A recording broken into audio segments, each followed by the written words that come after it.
자, 이번 비디오에서는 그 그라디언트 페널티를 사용한 바서스타인 겐이라는 주제로 우선 모드 붕괴라는 거에 대한 내용을 한번 살펴보려고 합니다.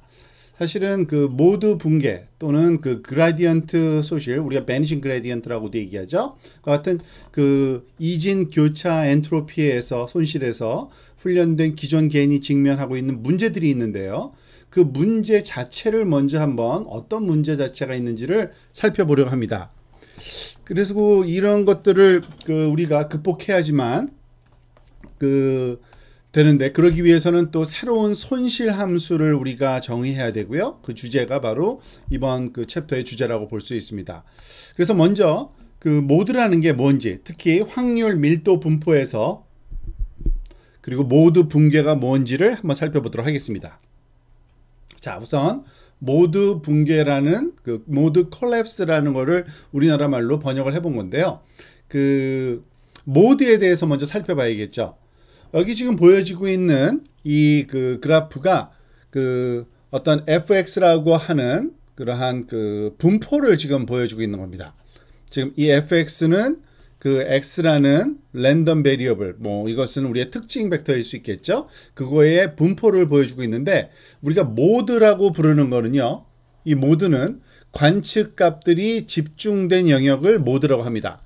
지금 여기에서 보면은 즉 이 분포, 즉 보면은 이 중간 부분에 우리가 보통 이거는 그 노멀 디스트리뷰션, 정규 분포일 때 이런 그 양상을 띠는데, 이 평균값 위치가 바로 이 모드의 위치에 해당되는 겁니다. 하지만 이건 싱글 모드인 경우고요. 평균이 그 중에 하나일 필요가 없는 여러 개의 모드를 가지는 경우도 있습니다. 지금 오른쪽에 지금 보고 있는 것처럼 이 두 번째 함수에서는 지금 모드가 두 개가 보이고 있죠. 여기랑 이곳, 그죠? 그렇지만 평균은 거기 각각의 위치에 해당되지 않고, 이 부분이 아마 이 그 분포의 평균 값에 또 해당될 수 있을 겁니다. 이런 거를 다중 모드 또는 바이 모달이라고 하죠. 두 개일 때는.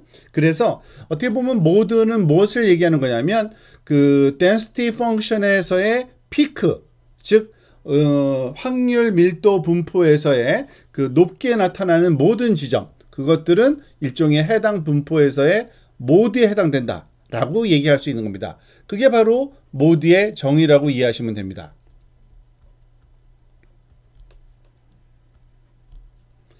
자, 그래서 조금 더 이제 자세하게 한번 살펴볼까요? 우리가 그 직면하고 있는 문제, 예를 들어서 지금 이 아래쪽에 있는 그림과 같은 x1과 x2로 표시되는 손으로 쓴 숫자, 그 hand written number에 관한 그 분포를 한번 상상을 한번 해보도록 하겠습니다.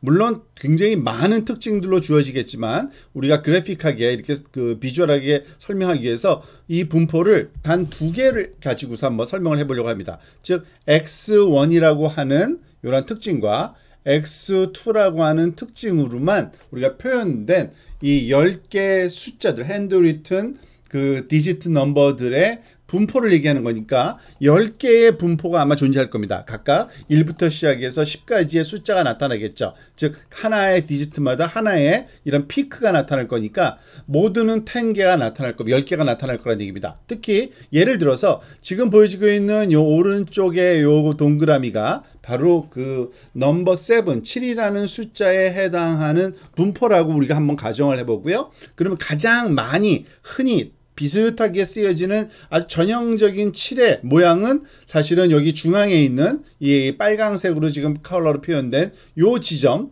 x1 지점과 요 x2 지점에 해당되는 그 지점에서의 그 특성, 분포 값이 바로 가장 그 전형적으로 7에 나타나는 겁니다. 그렇지만은 꼭 모든 7의 모양이 똑같지는 않죠. 즉 x1과 x2의 위치가 바뀌면 값이 달라지면 7은 7인데 조금은 다르게 표현되는 이러한 모드 소위 모드의 분포가 나타날 겁니다. 여기서 지금 그 좀 더 어둡게 표현된, 검게 표현된 부분이 좀 높은 분포 값을 나타내고, 그러니까 도드라져 나오는 형상을 모든 모드에서 이렇게 튀어나와 있다고 우리가 그 예상을 할 수 있고요. 예를 들어서 또 하나, 요 아래쪽에 있는 요 모드는 5라는 넘버에 관한 그런 숫자에 관한 그 분포 모드라고 한번 생각해 봅시다. 역시 이것도 마찬가지로 이 중앙 지점에 있는 그 부분이 가장 전형적인 5의 특징 x1과 x2에 해당된다고 볼 수 있습니다. 그리고 그 사이 어딘가에 5도 아니고 7도 아니고 5와 7을 섞어 놓은 듯한 어떤 숫자 모양이 나타날 그러한 그 분포 위치이긴 합니다만, 거기 보다시피 이 분포상에서 분포값이 굉장히 낮게 나타나고 있죠. 거의 그 제로. 그러니까 아마 이와 같은 그 분포 상황에서는 7도 아니고 5도 아닌 그러한 숫자가 이렇게 나타날 확률은 굉장히 적다라고 우리가 생각할 수 있습니다. 이게 바로 그 소위 우리 멀티 모드, 다중 모드의 그러한 상황이라고 볼 수 있습니다. 그러면 모드 콜랩스라는 게 무엇을 나타내는지 또 우리가 한번 그 내용을 같이 한번 살펴보도록 합시다.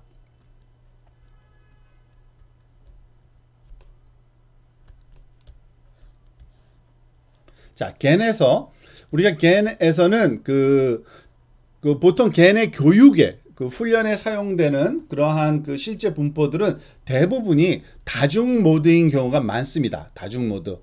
그런데 모드 붕괴라는 지금 용어를 설명하고 있는데요. 이 모드 붕괴는 뭘 말하는 거냐면은 그 모드가 일부 사라지거나, 즉 그 흉내를 내지 못하는 거죠. 제너레이터가, 생성자가, 또는 하나 또는 더 적은 모드로 그 축소된 그러한 확률 밀도 분포를 그 갖는 생성자를 우리가 갖게 되는 거를 모드 붕괴라고 얘기를 합니다. 그러니까 모드가 여러 개였는데 한두 개만 남고 또는 한 개만 남고 다 지워지는 그런 상황을 얘기를 한다고 볼 수 있습니다. 자, 왜 그런 일이 발생하는지 한번 살펴보도록 하겠습니다. 예를 들어서 어떤 우리가 그 생성된 이미지 그 이미지가 이와 같이 많이 주어져 있는데요. 요 아래쪽에 있는 요 그 숫자들이 생성자, 겐에서 생성한 생성자의 숫자들입니다.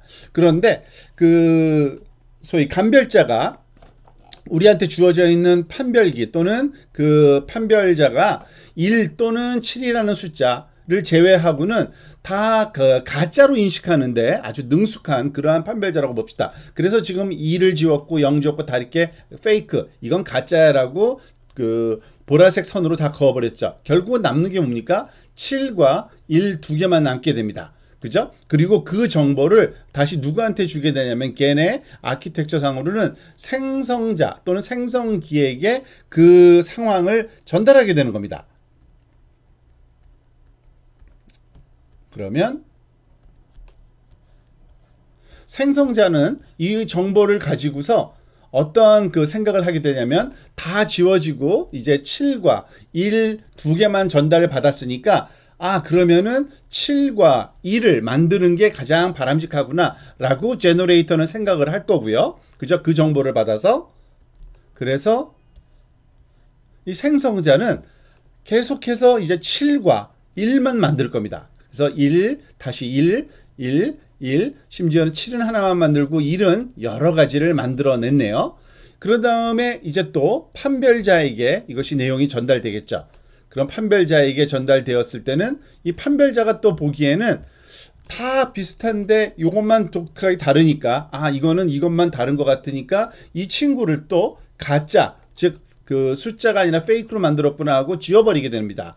그렇게 되면은 어떤 일이 또 발생할 수 있냐면은 그 정보를 전달받은 이 생성자 입장에서는, 아, 1이라는 숫자 말고는 다 틀린 거로 이제 그 감별자가 판단을 하니까 앞으로는 1만 만들어야겠구나 라고 얘기를 하는 겁니다.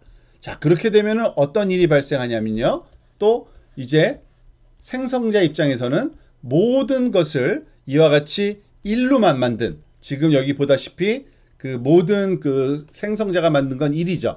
즉 생성자가 생성할 수 있는 거는 1이라는 숫자를 나타낼 수 있는 그 분포, 즉 우리가 아까 x1, x2라는 x1, x2라는 어떤 특징을 잡아서 그 분포를 봤을 때 그 10가지의 분포가 있었는데요. 그죠? 10가지의 분포가 있었는데 그 중에서 1이라는 게 만약에 요게 1이라고 하면은 이것만 놔두고 나머지는 다 지워버린 그러한 그 소위 분포를 이제 생성자가 예측을 하게 되는 겁니다.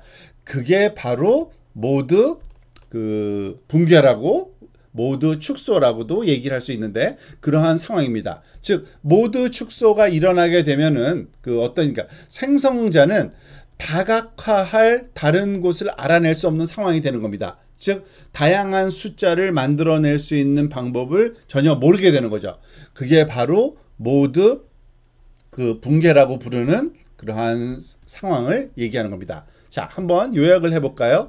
요약하자면 모드는 그 특징들의 확률 분포에서 나타나는 피크 숫자들입니다. 그거는 그 앞에서 그 확률 분포에서의 그 모양 중에 한 피크를 우리가 모드라고 얘기를 하는데요. 예를 들어서 실제 데이터 세트에 손으로 쓴 숫자 데이터 같은 그런 경우에 그 각 가능한 클래스와 관련된 많은 모드가 존재합니다. 즉 우리가 제공하는 리얼 데이터에는 단순하게 모드가 하나만 있는 게 아니라 다중 모드인 데이터일 가능성이 높습니다. 그것을 흉내내는 생성자 입장에서는 다중 모드를 그 생성해야 되는데 그게 불가능한, 즉 모드 붕괴 상황을 맞게 되는데 때때로 그거는 생성자가 손으로 쓴 숫자 1과 같이 전체 교육 데이터 세트에서 단일 클래스 예제만 생성할 수 있는, 그리고 그런 방법으로 판별자를 속이는 것을 학습할 때 발생하는 현상을 모두 붕괴라고 합니다. 사실은 우리가 원하는 거는 판별자를 속이도록 모든 소위 모드를 다 흉내낼 수 있기를 원하기 때문에 우리가 원하지 않는 그런 상황이고, 이 모드 붕괴를 피할 수 있는 방법을 우리가 연구해야 되는 상황이 되는 겁니다.